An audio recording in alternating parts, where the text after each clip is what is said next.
أعوذ بالله من الشيطان الرجيم. بسم الله الرحمن الرحيم.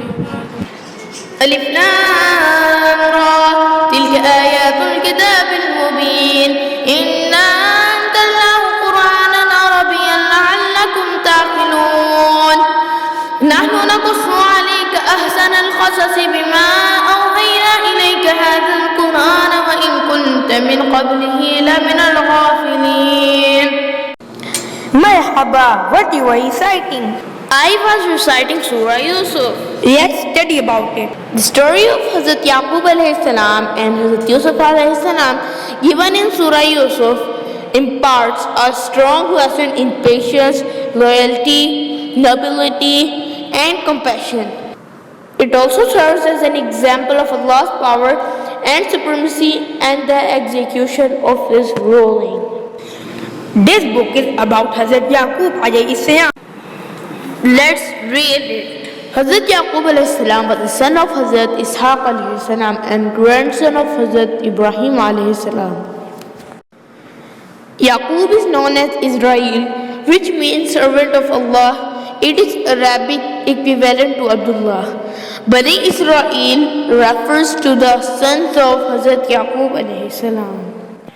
Once he dreamt about a ladder which connected the earth to the heaven with angels coming down to inform him about his future generations would be from this land. He built a mosque in Jerusalem which is now known as Baitul Muqaddas. It was later extended by Hazrat Sulaiman alayhi salam. Old name of Baitul Muqaddas was Baitul Il, which means house of Allah. He had 2 wives and 12 sons, out of which only Hazrat Yusuf alayhi salam got prophethood. My intention is to focus on the role model character as depicted in chapter Yusuf in Quran. Hazrat Yaqub alayhi salam's wisdom as a father prevails in his remarkably nurturing and supportive response to Yusuf alayhi salam, who approached him to share his dream of 11 stars, the sun and the moon prostrating for him. As the story unfolds, the Quran describes Prophet Yusuf's brothers as harboring and ill feelings towards their younger brother and accusing their father of favoritism. After seeking their father's approval, they took Prophet Yusuf alayhi salam on a leisure trip with intention of getting rid of him.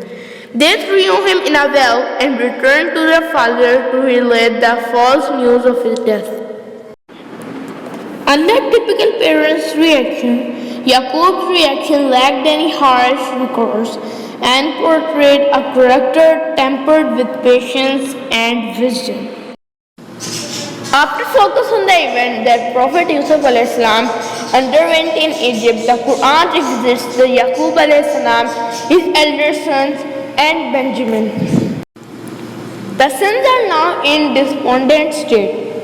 They suffered from drought that affected the region and were gradually undergoing a spiritual change. By that time, Yusuf alayhi salam has reached a high post as financial advisor in charge of the all storage units in Egypt. It is in that circumstances that Yaqub's sons urged him to send Benjamin with them to Egypt to claim his share of goods. He first reminds his sons of their broken trust with Yusuf alayhi salam, so that they may not repeat them with Benjamin. He then does not negate God's attribute as the ultimate guardian. The events that follow further deteriorate the sons' relation with their father.